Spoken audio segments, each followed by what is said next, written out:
This is the calibration procedure for the Tech style handle. First, turn the shower on by rotating the flow handle anti-clockwise until it comes to a stop. The shower is now at its current maximum hot setting. To adjust the temperature, you need to remove the handle.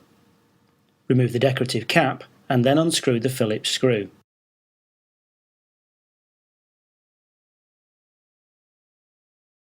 Insert the Allen key provided into the centre of the spindle. If the shower is too cold, rotate the Allen key 1/4 turn anti-clockwise and wait for a few seconds for the temperature to stabilise. Repeat until the required temperature is achieved. If the shower is too hot, rotate the Allen key clockwise for a 1/4 turn until the water is the right temperature. Repeat the process until you achieve the required temperature. Note the Allen key should not go through more than 2 full turns.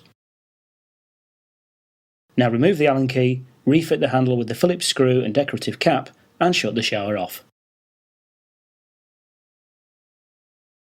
The shower temperature is now set to your showering requirements.